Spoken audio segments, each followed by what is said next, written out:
आप सभी साथियों को राकेश सर का नमस्कार। दोस्तों, जैसा कि आप जानते हैं कि आज एस्टेट का पीजीटी लेवल का एग्जाम था, तो उसमें जो 10 नंबर का कॉमन मैथ आया था उसकी आंसर की मैं आज आपको बता रहा हूं। तो वीडियो शुरू करने से पहले सबसे पहले मैं धन्यवाद करना चाहूँगा हमारे एक सब्सक्राइबर मिस्टर रमन का, जो फतेहाबाद से, जिन्होंने आज की वीडियो के लिए क्वेश्चन प्रोवाइड करवाए हैं। उन्होंने क्वेश्चंस की पीडीएफ भेजी थी, तो अब आपको मैं सॉल्यूशन करवा रहा हूँ ज़्यादा समय ना लेते हुए। तो पहला क्वेश्चन आपके सामने है स्क्रीन पर, और पेपर ज़्यादा मुश्किल नहीं था, आसान था, बस थोड़ा सा पेशेंस से आपने पेपर करना था। देखिए क्या कह रहे हैं कि एक परीक्षा में 27% विद्यार्थी अंग्रेजी में अनुत्तीर्ण हुए यानी कि फेल हुए, 38% साइंस में अनुत्तीर्ण यानी कि फेल हुए, और 19% दोनों विषयों में फेल हुए, अनुत्तीर्ण हुए।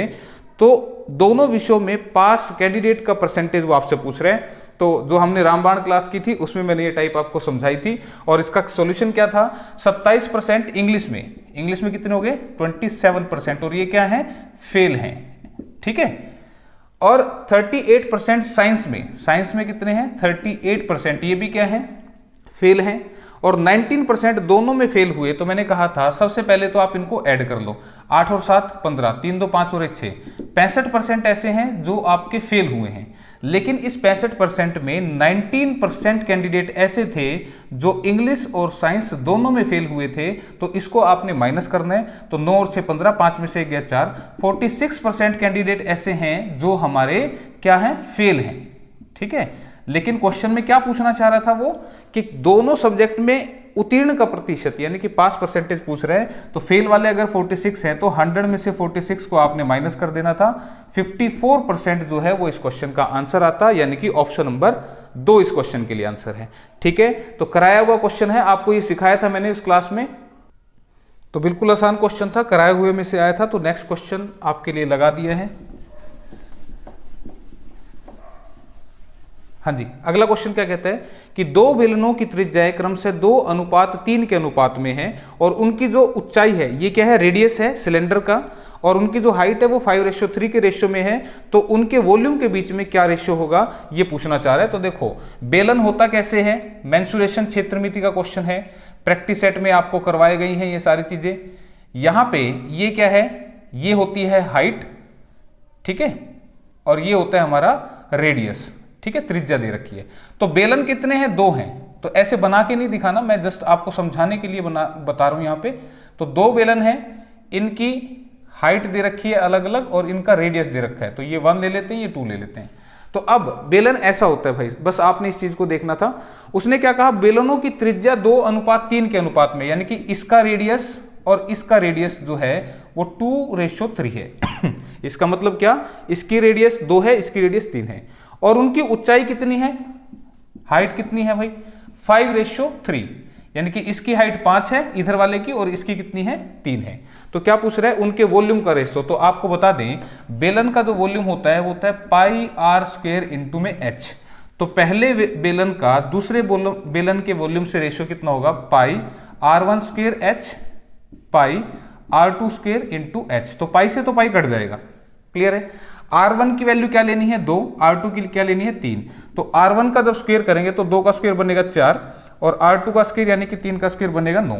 और हाइट कितनी लेनी है भाई, ये हाइट पहली है दूसरी, तो हाइट ये लेंगे यहाँ पे 5, और ये लेंगे यहाँ पे 3। तो यहाँ से 4 पंजे 20 और 9 3 27, ये बनेगा इस क्वेश्चन के लिए आंसर। ऑप्शन नंबर 2 लिखा है, तो सेकेंड आंसर इसका है, जो बिल्कुल सही है। तो इस तरीके से करना था, ये बनाना नहीं कुछ भी, सिर्फ समझाने के लिए कि बेलन होता कैसे, सिलेंडर कैसा दिखता है, रेडियस कहाँ होता है और हाइट कहाँ होती है, ठीक है। तो बड़ा जल्दी हो जाएगा क्वेश्चन, ज्यादा समय नहीं लगना था इसमें। नेक्स्ट क्वेश्चन देखिए, आपका कंपाउंड इंटरेस्ट का क्वेश्चन है, अच्छा क्वेश्चन पूछा हुआ है। क्या कह रहे हैं, 10% वार्षिक ब्याज दर पर अर्धवार्षिकी चक्रवृद्धि ब्याज करने पर 800 रुपए की एक राशि 926.10 रुपए कितने वर्ष में बन जाएगी। आपको बता दूं, 10% जो है वो रेट ऑफ इंटरेस्ट है, जो कि हाफ ईयरली आपको दिया जा रहा है। तो 800 रुपए की एक राशि इतनी कितने साल में, कितने ईयर में बन जाएगी, आपसे पूछ रहा था। तो ऐसे क्वेश्चन को क्या करते हैं भाई, ध्यान दो, रेट ऑफ इंटरेस्ट ये 10% क्या है, ये वाला जो दर है ये वार्षिक है, यानी कि ईयरली है, ठीक है। तो ध्यान रखें, अगर क्वेश्चन में हाफ ईयरली यानी कि अर्धवार्षिक का जिक्र आ जाता है तो हाफ ईयरली यानी कि होता है 6 माही, यानी कि हर 6 महीने में अगर कोई ब्याज मांगता है तो फिर रेट 10% नहीं देते, रेट क्या करते हैं, रेट का हाफ कर देते हैं। इसका मतलब रेट क्वेश्चन में कितना चलता है 5%, और टाइम जो होता है वो ट्वाइस हो जाता है। रेट का तो क्या होगा हाफ, और टाइम का क्या हो जाता है ट्वाइस। ये एक्स्ट्रा बातें मैं इसलिए बता रहा हूं, हालांकि आंसर की में तो ज्यादा समय नहीं लगना था, लेकिन जिनका अभी कल की शिफ्ट में मॉर्निंग इवनिंग में जो टीजीटी और पीआरटी का एग्जाम है उनको ये चीजें बेनिफिशियल देंगी। तो टाइम क्या हो जाता है, डबल हो जाता है। ठीक है, और जब ये तिमाही होता है यानी कि हर 3 महीने में, जिसको क्वार्टरली बोलते हैं, तो रेट का चौथा हिस्सा यानी कि 4 से डिवाइड, और टाइम का 4 टाइम हो जाता है, ये कंसेप्ट होता है। लेकिन इस क्वेश्चन में क्या करना था, उसने कहा 800 रुपए की एक राशि, यानी कि ये है प्रिंसिपल 926.10, ठीक है, ये हो गया अमाउंट। तो कह रहा है 800 रुपए की राशि 926.10 कितने समय में हो जाएगी। तो इसके लिए जो ट्रिकी सॉल्यूशन है वो मैं आपको बता देता हूं। सबसे पहले तो देखो, इस बाद वाले जीरो की कोई वैल्यू नहीं है, कोई दिक्कत। इसको अगर रेशियो में रखूं तो ये पॉइंट हटेगा तो नीचे 10 आएगा। अब ये रेशियो अगर ऐसे आ जाते हैं तो कैसे सोल्व होते हैं, क्रॉस मल्टीप्लाई से। तो क्रॉस मल्टीप्लाई के लिए इसकी पैर लगा के दिखा रहा हूं आसान समझाने के लिए। इसको इधर लिख देना मल्टीप्लाई करके, इसको इधर लिख देना, तो 10 इधर मल्टीप्लाई होगा तो कितना बनेगा 8000, और ये कितना बनेगा 9261। क्लियर है, यहां तक बात समझ में आ गई। अब क्या करना है आपने दोस्तों, यहां पर देखो ये जो है ये क्यूब रूट बन रहा है। क्या बन रहा है, ये क्यूब रूट, जिसे आप बोलते हैं घनमूल। ठीक है, डिटेल सेक्शन से करवाता तो मुझे फॉर्मूले से इसको समझाना पड़ता, तो अगर नहीं समझ में आएगा तो वो भी बताएंगे। क्यूब रूट का मतलब क्या, 8000 का। ये मुझे कैसे पता लगा क्यूब रूट, तो मुझे पता था कि 20 गुणा 20 गुणा 20 करूंगा तो 8000 आ जाएगा, और इसी तरह से 21 इंटू 21 इंटू 21 करूंगा तो मेरा 9261 आ जाएगा। ठीक है, तो ये क्या हुआ, ये क्यूब रूट हुआ। और ऐसे क्वेश्चन में ना रेट ऑफ इंटरेस्ट निकलता है यहां से। रेट ऑफ इंटरेस्ट देखो अब कितना निकलेगा, मैंने कहा मेरे पास थे 20 रुपए, प्रिंसिपल था 20 और हो गए कितने 21, तो एक बढ़ गया ना, एक बढ़ गया तो कितने पर बढ़ गया 20 रुपए पे इंटू में 100, तो यहां से निकलता है रेट परसेंट। तो अगर आपका क्वेश्चन रेट परसेंट निकालने के लिए आ जाता तो आंसर 5% आता। लेकिन ध्यान रखो ये 5% आंसर किसके हिसाब से है, हाफ ईयरली के हिसाब से। ठीक है, एग्जैक्ट टाइम क्या होगा अब उसके बारे में बात करता हूं। ये 5% रेट है, ध्यान रखना, यहां जो लिखा हुआ है ये होता है समय, इसको बोलेंगे हम टाइम। अगर ये यहां पर क्यूब रूट है तो इसका मतलब 3 साल का समय है। ठीक है, अब 3 साल का समय यहां लिखा हुआ है, लेकिन ध्यान रखना ये आंसर नहीं है, ये गलती मत करना। क्वेश्चन अच्छा पूछा हुआ था कि ये क्यूब रूट बना इसलिए समय 3 साल हुआ। अगर यहां किसी नंबर का स्क्वायर रूट बनता तो फिर मैं कहता समय 2 साल होता। क्लियर है, इस बात को ध्यान रखना कि ये हमने देखा है। कभी आप सोचो कि सर ऐसा कहां लिखा हुआ था, ये हमने देखा। अगर यहां पर वैल्यू ऐसी होती ना 64 होता और 81 होता तो मैं देखता कि भाई 64 का स्क्वायर रूट निकल सकता है और 81 का निकल सकता है। ये निकलेगा 9 और ये निकलेगा 8, तो स्क्वायर रूट निकला, तो स्क्वायर रूट का मतलब क्या, समय कितना होता है फिर 2 साल। स्क्वायर रूट यानी कि वर्गमूल। ठीक है, तो यहां से ये आपने देखना, तो ये मैंने देखा क्यूब रूट था, तो ये जो समय है ये हमारा हाफ ईयरली के हिसाब से डबल समय है। ठीक है, तो सिंगल समय यानी कि इसके हिसाब से आपसे पूछता है, तो इसके हिसाब से जो समय बनेगा वो आपका 3 साल का आधा, यानी कि 1.5 साल इस क्वेश्चन में समय बनेगा।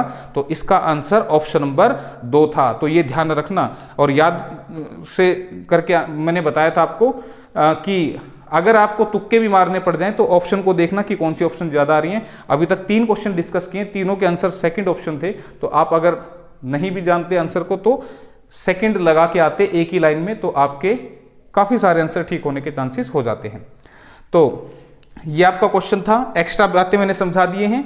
और अगर इसको आप डिटेल से करना चाहते तो फिर यहां पे ये ऐसे होता, ये डिटेल से ही आया। वैसे तो ये जो सॉल्यूशन मैंने कराया है डिटेल से आया।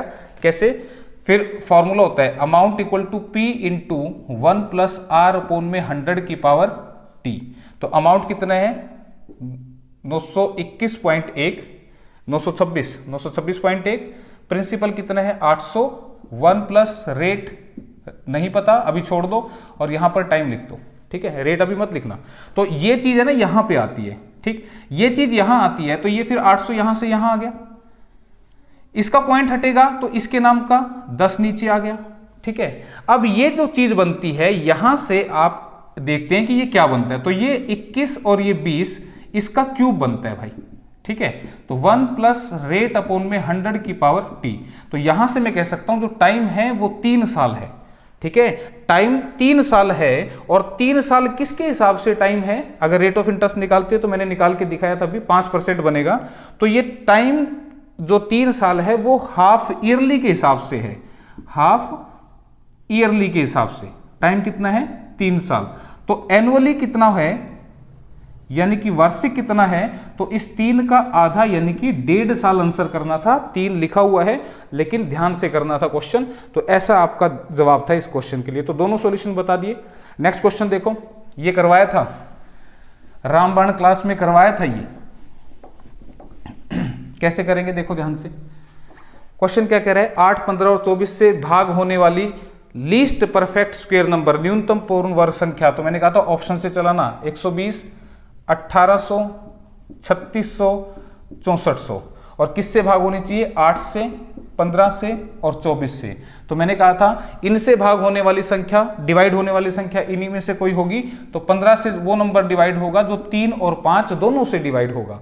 तो 3 से कोई नंबर जब डिवाइड होता है जब उसके अंकों का योग 3 से डिवाइड हो जाए। तो देखो इसके अंकों का योग भी हो रहा है, 2 और 1 3 हो रहा है, 8 और 1 9 हो रहा है, 6 और 3 9 हो रहा है, 6 और 4 10 नहीं हो रहा। इसका मतलब एक ऑप्शन एलिमिनेट हो गई इस तरीके से। उसके बाद 24 से कोई नंबर कब डिवाइड होगा? जब वो 8 और 3 दोनों से डिवाइड होगा।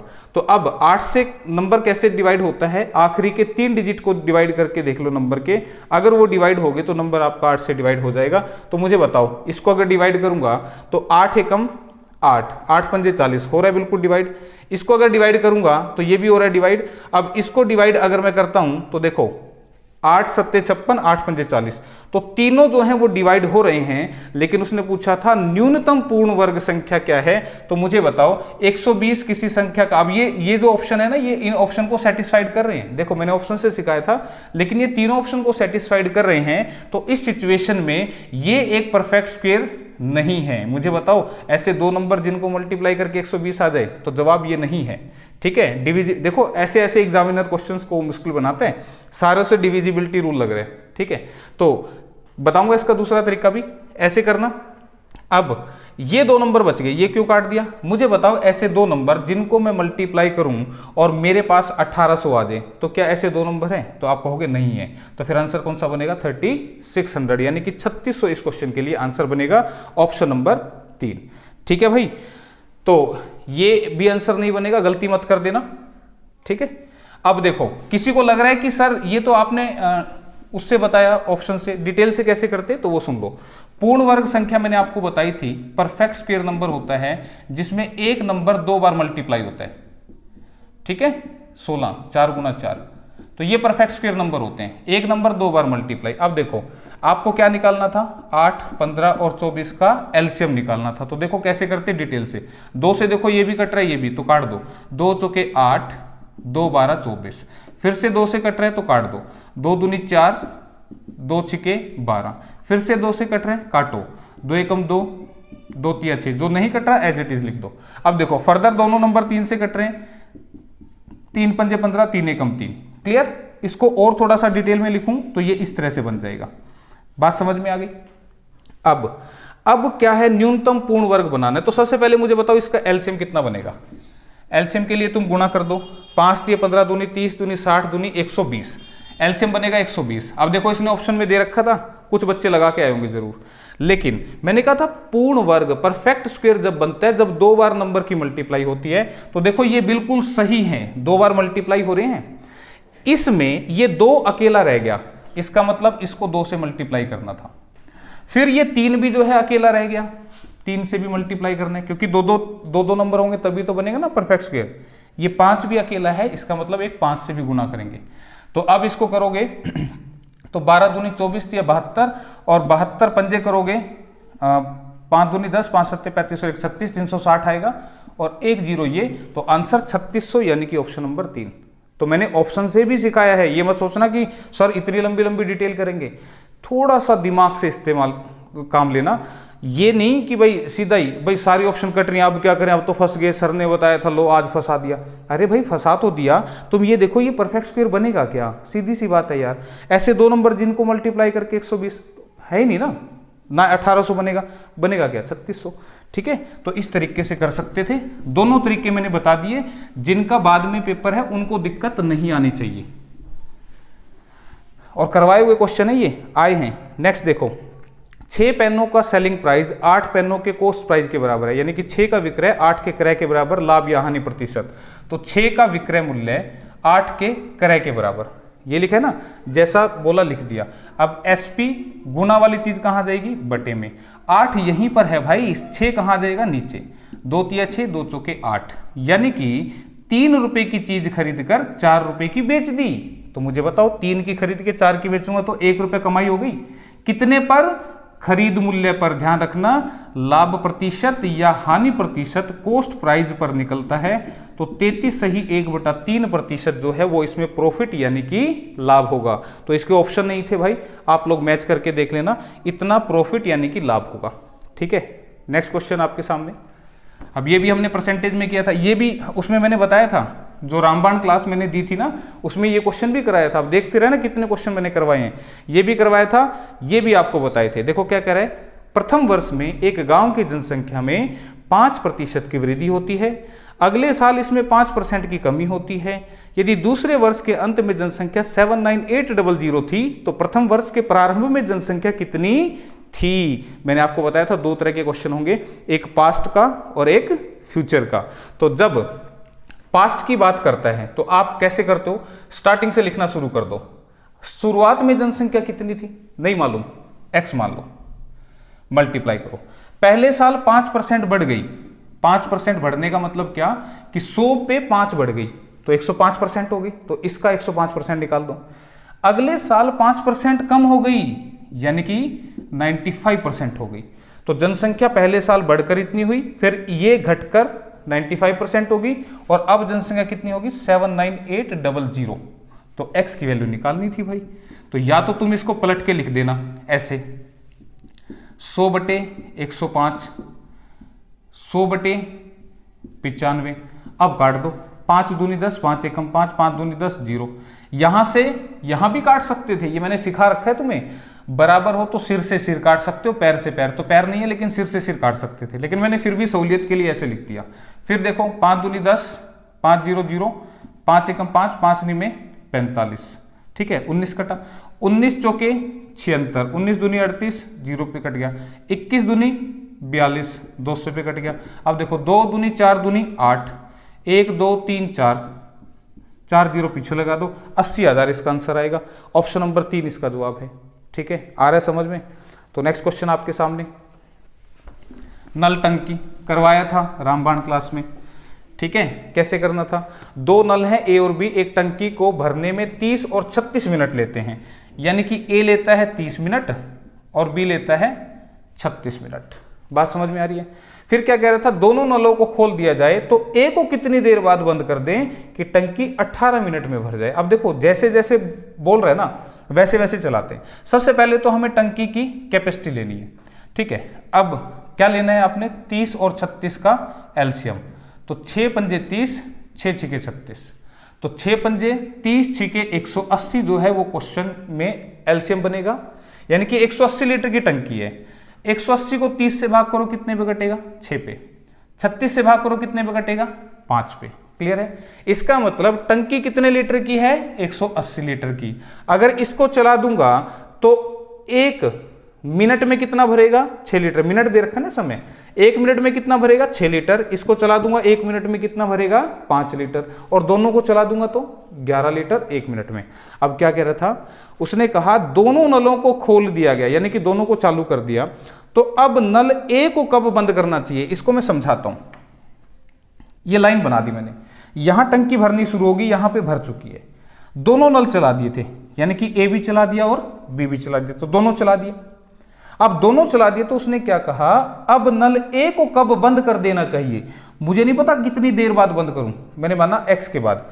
अब ए बंद हो जाएगा तो बताओ बी तो चल रहा है, एक कब बंद कर दें कि टंकी 18 मिनट में एकदम भर जाए। इसका मतलब यहां से यहां तक टंकी भरने में कितने मिनट का समय लगा? 18 मिनट का। क्लियर है? ये क्वेश्चन था। अब देखो ऐसे क्वेश्चन को करना कैसे होता है। मुझे एक बात बताओ, तुम सीधी सी बिल्कुल आसान सी, जो नल बी है बंद तो ए को किया, बी जैसी टंकी भरनी शुरू हुई थी जब चलाया था, और जैसी टंकी भर के पूरी होगी तब बंद किया। तो इसका मतलब नल बी जो है वो 18 के 18 मिनट चला। तो मुझे बताओ बी जो है 1 मिनट में 5 लीटर पानी भर रहा था ना, तो फिर 18 मिनट में कितने पानी भरा होगा? तुम कहोगे सर जी 90 लीटर पानी इसने भरा होगा। ठीक है, मैंने कहा अच्छी बात है भाई, 90 लीटर अगर इसने भर दिया तो 180 में से 90 भर गया तो बच गया कितना? 90 लीटर। ये क्या है? बच गया जो अभी भरना था। अब ये किसने भरा होगा? जाहिर सी बात है ए ने भरा होगा। ठीक है, तो ए जो है 1 मिनट में 6 भरता है, तो 90 भरने में कितने मिनट लेगा? तो तुम कहोगे 15 मिनट लेगा। क्यों भाई? 90 को काटूंगा तो मैंने याद करो क्या बताया था, जो काम है और जिससे करवाना है उसकी क्षमता से डिवाइड कर दो, ऐसा मैंने समझाया था। फिर भी नहीं समझ में आता तो बिल्कुल सिंपल शब्दों का इस्तेमाल किया मैंने। तो 15 मिनट यानी कि ऑप्शन नंबर 1 इस क्वेश्चन का आंसर आना था। तो बिल्कुल आसान था। ठीक है, नेक्स्ट क्वेश्चन। अब ये क्वेश्चन थोड़ा सा ऐसा था जिसके लिए आपने कोई मैथ भी नहीं पढ़ा ना, तब भी आप इसको कर सकते थे। किसी को लगे कि नहीं मैथ पढ़ेंगे तभी आंसर होगा, नहीं, थोड़ा सा दिमाग से सोचो। श्याम कह रहा है 1 से 100 तक के सभी पूर्णांक लिखता है, यानी कि जितने भी अंक होते हैं ना उनको लिख रहा है वो। तो वह कह रहा है पूर्णांक का मतलब होता है पूरे पूरे अंक। ठीक है, जैसे 1 2 3 आगे जाके 10 हो जाएगा, 11 हो जाएगा, वो पूरा पूरा लिखते हैं 1 से 100 तक। तो 3 कितनी बार लिखा जाएगा? तो आपको बता दूं 3 जो है वो 20 बार लिखा जाएगा। इसको आपने याद रखना है, नहीं याद रखते तो कैसे होगा वो भी आपको समझा देता हूं।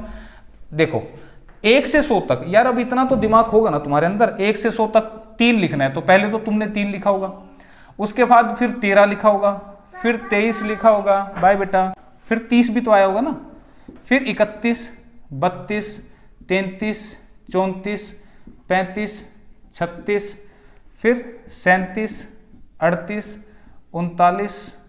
39 के बाद अब 40 नहीं लिखना, गलती से लिख दिया, फिर 43 53 63 73 83 93, बस और तो नहीं लिखा जाएगा, है ना। ये तो तुम दिमाग से लिख सकते थे, इसके लिए तो कोई मैथ नहीं सिखाना। मुझे बताओ 1 2 3 4 5 6 7 8, 2 बार है ना, 9 10 11 12 13 14 15 16 17 18 19 20, तो कुल कितनी बार लिखा गया? 20 बार। अब याद कर लो, याद कर लो, क्या याद कर लो? 1 से 100 तक अगर गिनती लिखते हैं, काउंटिंग लिखते हैं, तो जो जीरो है 1 से 100 तक अगर काउंटिंग लिखते हैं तो जीरो कितनी बार आता है? 12 बार, 11 बार, सॉरी, याद रख लो। 1 कितनी बार आता है? 21 बार, याद रख लो। 2 कितनी बार आएगा? 20 बार, इसको भी याद रखो। 3 कितनी बार आएगा? 20 बार, बाकी के जो है वो 20 बार आएंगे। ठीक है, याद रखना। 0 आएगा 11 बार। किसी को फिर भी दिक्कत है तो 1 से 100 तक लिख के देखना, देखना 0 कितनी बार लिखा गया। 1 जो आता है वो 21 बार आता है, इसको भी ध्यान रखना। बाकी के जो डिजिट बच गए 2 3 4 वो 20 बार आएंगे। ठीक है, फिर भी किसी को दिक्कत है तो मैंने पूरा डिटेल लिख दिया भाई, अब तो कुछ बचा ही नहीं। ठीक, नेक्स्ट क्वेश्चन। नेक्स्ट क्वेश्चन जो आया है आपका बोट एंड स्ट्रीम, नावधारा का क्वेश्चन था।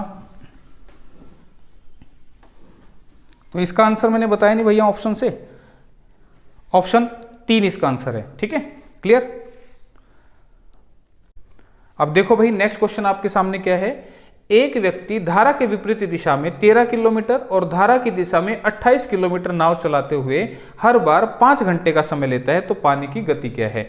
पानी की गति तो मैंने आपको बताया था, जो भी पूछे ऐसे क्वेश्चन में, गति मतलब चाल, तो चाल का फॉर्मूला लिख दो भाई। चाल होता है दूरी बटे में समय, यानी कि speed equal to distance upon में टाइम। ठीक, अब जब व्यक्ति धारा के विपरीत दिशा में जाएगा तो स्पीड कैसी होगी? x minus Y. और मैंने आपको बताया था नाव की स्पीड, यहां पर मैंने आपको ऐसे भी बना के दिखाया था, रामबाण क्लास में आपको ये चीज समझाई थी मैंने सब। ये क्या है? x, नाव की गति क्या है? x, और ये है पानी, और पानी की गति क्या लेनी थी? y। ठीक है, तो अगर दोनों सेम डायरेक्शन में जाते हैं तो दोनों स्पीड ऐड होती है। ठीक है, जैसे मैंने एग्जांपल भी दिया था, आंधी आएगी तो आप जाएंगे तो दोनों भागे भागे जाएंगे, तो x प्लस वाई होती है पानी की डायरेक्शन में, और अपोजिट आएगी तो नाव धीरे धीरे आएगी, तो दोनों स्पीड क्या हो जाएगी, माइनस x माइनस वाई। तो x है नाव की स्पीड, y है पानी की स्पीड। तो जब धारा के अपोजिट जाएगा तो स्पीड होगी x माइनस वाई। दूरी कितनी तय करी, 13, और समय कितना लगा, 5 घंटे। क्लियर है यहां तक? तो इसको जब मैं सोल्व करूंगा तो ये कितना आएगा बताओ, 5 दूनी 10, 5 छिके 30, तो 2.6 किलोमीटर पर आवर आ गए, यहां पे स्पीड आ गई पानी के विपरीत। ठीक है, फिर उसने कहा धारा की दिशा में 28 किलोमीटर, तो धारा की दिशा में जब जाएगा तो फिर स्पीड कैसे होगी, x प्लस वाई। 28 किलोमीटर वो चला गया कितनी देर में, 5 में। ठीक है, क्लियर है? तो अब यहां से आपसे वो पूछ रहा है कि 5 घंटे का समय है, तो यहां से इसको सोल्व कर लो, 5 पंजे 25, 5 छिके 30, यानी कि 5.6 ये आ गया। तो आपसे पूछा था पानी की गति, यानी कि वो पूछना चाह रहा था y की वैल्यू क्या होगी। तो देखो एक इक्वेशन तो है ये, दूसरी इक्वेशन है ये, और आपसे पूछा y की वैल्यू, तो दोनों इक्वेशन को क्या कर दो, माइनस। माइनस करोगे तो ये माइनस होगा, ये प्लस, ये माइनस, तो ये कट जाएगा। माइनस करने पे नीचे वाले के साइन बदलते हैं, तो ये कितना बनेगा, 2y। इसमें से इसको माइनस करेंगे तो कितना बनेगा, 3, और y की वैल्यू कितनी बनेगी, 3/2, यानी कि 1.5 किलोमीटर पर आवर। ये इसका आंसर है ऑप्शन नंबर 1। आगे समझ में ट्रिक हो जाए कुछ। अब आज आप अगर समय देते हैं इस लेक्चर को देखने में तो आपको फायदा होना चाहिए। इसी क्वेश्चन की मैं ट्रिक लिखता हूं, पर ध्यान रखना ये ट्रिक तभी लागू होगी जब दोनों बार समय सेम लगेगा। ध्यान रखना दोनों बार का समय सेम हो, 5 घंटे जाने का और 5 घंटे आने का। ठीक है, तो ट्रिक क्या है भाई, 2 तरह से क्वेश्चन पूछ सकता था, ये भी पूछ सकता था और ये भी पूछ सकता था। तो हमसे ये पूछा तो इसको समझो क्या आपने क्या करना है, अगर y पूछे तो दोनों जो दूरी है उनका क्या लेना है, अंतर। क्या लेना है, दोनों दूरियों का अंतर। कब, जब पानी की स्पीड पूछे। बटे में क्या लिखना है, समय का दुगना। 5 घंटे जाने के 5 आने के, तो समय का क्या लिखना है, दुगना। तो मुझे बताओ 28 में से 13 गए तो कितने बनेंगे, 15। 15 बटे में 10, 15 बटे में 10 क्या हो गया, 1.5, यानी कि 1.5 किलोमीटर पर आवर। ठीक है, अगर x पूछ लेता तो फिर क्या करना था, 28 प्लस 13 इंटू में 2 गुना में समय। ठीक है, 8 3 11 2 3 4 41 बटे में 10, यानी कि 4.1 आ जाता। तब आंसर ये करना था। तो ध्यान रखना इसमें ये जब भी लगेगी जब हर बार टाइम सेम होगा। तो ट्रिक आपको मैंने बता दी यहां पे। ठीक है, तो ये आपका क्वेश्चन था। नेक्स्ट क्वेश्चन आपके लिए, अब नेक्स्ट क्वेश्चन जो है आपका एज का है। रामबाण क्लास में करवाया था मैंने ये सेम क्वेश्चन। क्या कह रहे हैं, 5 साल पश्चात पिता की आयु पुत्र की आयु की 3 गुनी होगी। पिता पुत्र, पिता की आयु 3 गुनी होगी कब, 5 साल बाद। 5 साल बाद, ठीक है, यानी कि आफ्टर। फिर क्या कह रहे हैं भाई, फिर कह रहे हैं कि 5 साल पहले पिता की आयु उसके पुत्र की आयु की 7 गुनी थी। ये क्या है, 5 साल पहले, यानी कि बिफोर, ऐसा ही दे रहे। ठीक, तो क्या कह रहे हैं कि पिता की वर्तमान एज कितनी होगी, ये आपसे पूछना चाह रहा था। तो देखो यहां पर, यहां तो डिफरेंस है 0 का और यहां डिफरेंस है 4 का। तो मैंने कहा था ये डिफरेंस सेम होना चाहिए। एज जो है वो सेम नंबर से बढ़ती और घटती है। ठीक है, मतलब आज से 3 साल बाद आपकी एज भी 3 बढ़ेगी, मेरी भी बढ़ेगी। आज से 2 साल पहले मैं भी 2 साल कम था, आप भी 2 साल कम थे। तो इस गैप को कैसे सेम करते हैं, इस रेशियो का जो डिफरेंस है 6 का, उसको यहां मल्टीप्लाई कर दो, इसका जो डिफरेंस है उसको नीचे मल्टीप्लाई कर दो। तो अब ये क्या बनेगा, 6 तिये 18, 6 एकम 6, 2 सत्ते 14, 2 एकम 2। अब देखो इस 6 से 2 4 का डिफरेंस आ रहा है, 18 से 14 4 का डिफरेंस आ रहा है। तो मैंने कहा था रेशियो के अंदर ये 4 का डिफरेंस कौन पैदा करता है, समय पैदा करता है। तो 4 की वैल्यू कितनी है, 15 साल, सॉरी 10 साल। 4 की वैल्यू कितनी है, 10 साल। 5 और 5 10 हो गए ना। देखो मैंने कहा आज एक घटना आज से 5 साल पहले घटी थी, अब उससे 5 साल बाद फिर ये घटेगी, तो टोटल टाइम 10 हो गया ना। क्लियर है, तो याद रखना इसको। जैसे मैं कह दूं कि मैं पिछले 5 साल से पढ़ा रहा हूं, टीचिंग कर रहा हूं, और अगले 5 साल तक और करूंगा, तो टोटल 10 साल हो गए ना मुझे टीचिंग करते हुए। तो बस ये यहां पे ऐसे लिखना है। तो अब मुझे बताओ 4 की वैल्यू 10 आ गई, तो किसी की भी निकाल लो जो तुम्हें अच्छा लगे। तुम 14 की निकाल लो। ठीक है, 14 की वैल्यू कितनी बनेगी, 10/4 गुना में 14। पिता की पूछना चाह रहे हैं ना, तो इसलिए पिता वाली साइड का ले लिया। तो 2 दूनी 4, 2 पंजे 10, 2 सत्ते 14, तो 7 पंजे 35 साल। अब ध्यान दो, 35 साल के कौन है? पिताजी हैं। कब? 5 साल पहले। तो 5 साल पहले कोई 35 का है, तो आज कितने का होगा?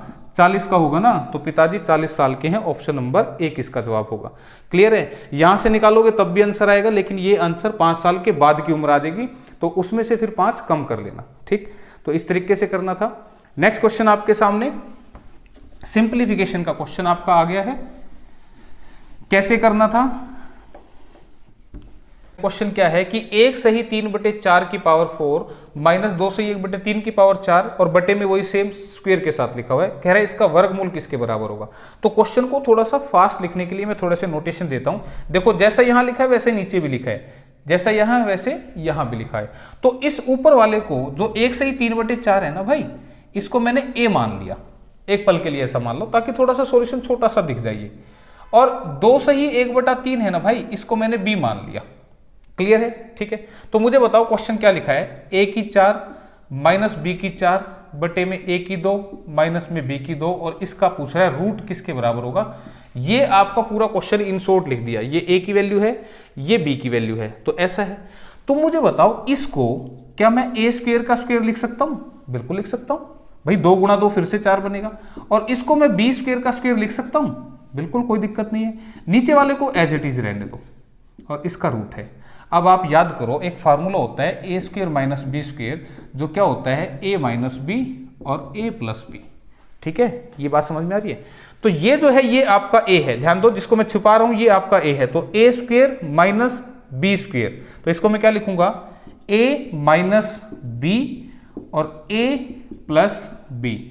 ध्यान रखना, मैंने कहा था ये जिसको छिपा रहा हूं ये पूरा ही a है, तभी तो बनेगा a square minus B square. तो यहां पे लिखा a minus B, a plus B, और नीचे आपका क्या है?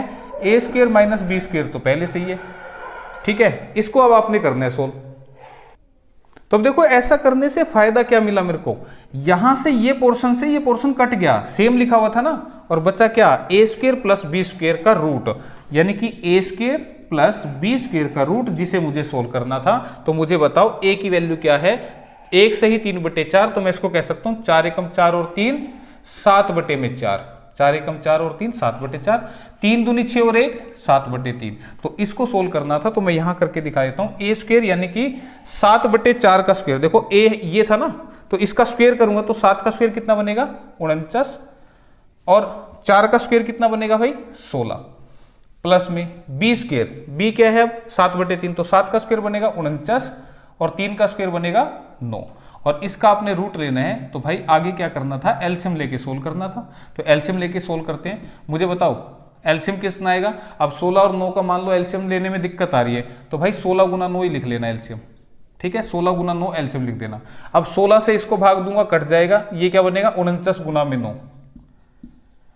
ठीक है, एलसीएम लोगे तो फिर तुम ज्यादा बड़ा चला जाएगा, छोड़ दो ऐसी। प्लस में कैलकुलेशन आसान हो जाएगी। अब 9 से ये कट गया तो ऊपर क्या बन गया? 49 गुना में 16, और इसका लेना था आपने स्क्वायर रूट। अब देखो दोनों जगह ऊपर 49 कॉमन आ रहा है, तो 49 कॉमन ले लूंगा, तो अंदर क्या बचेगा? 9 जमा में 16, और नीचे क्या बनेगा? 16 गुना में 9, और इसका आपने लेना है रूट। ठीक है, दिख तो रहे? बिल्कुल दिख रहे। अब ये क्या बन गया? देखो 49 इंटू में 25। अब देखो 49 का रूट बताओ कितना होगा? तुम कहोगे 7 होगा। 16 और 9 25 का रूट कितना होगा? कहोगे तुम 5 होगा। रूट लेना है ना। नीचे 16 का रूट कितना होगा? 4, और 9 का रूट कितना होगा? 3। तो 7 पंजे 35 और 4 तिये 12, तो 35/12 इसका आंसर है। लेकिन ऑप्शन फ्रैक्शन में लिखे हैं, तो इसको सोल्व कर लेते हैं। इसको 12 दूनी 24, 24 कर दिया तो बचा कितना? 11 बटे में 12, तो 2 से ही 11/12, यानी कि ऑप्शन नंबर 1 इसका आंसर होगा। तो अच्छा क्वेश्चन दे रखा था ये सिंप्लीफिकेशन का। थोड़ा सा इन फार्मूले का ज्ञान होगा तो थोड़ा सा आसान हो सकता है, फास्ट हो सकता है, नहीं तो फिर आपको दिक्कत आती इस क्वेश्चन में। तो इस तरह से करना था। ये आपका पेपर था, आसान था। अब जिनका कल टीजीटी और पीआरटी है तो वो भी ध्यान से करके आना। कई क्वेश्चन ऐसे थे जो आप बिना मैथ पढ़े भी करके आ सकते थे। ठीक है, उनके लिए कोई उसकी वो जरूरत नहीं थी कि मैथ सीखना पड़ेगा। ठीक है, तो कॉमन सेंस से करके आना। काफी सारे क्वेश्चन हमने रामबाण क्लास में किए हुए हैं। तो बस आज के लिए इतना ही। बेस्ट ऑफ लक सभी को, अच्छे से करके आना। थैंक यू, धन्यवाद।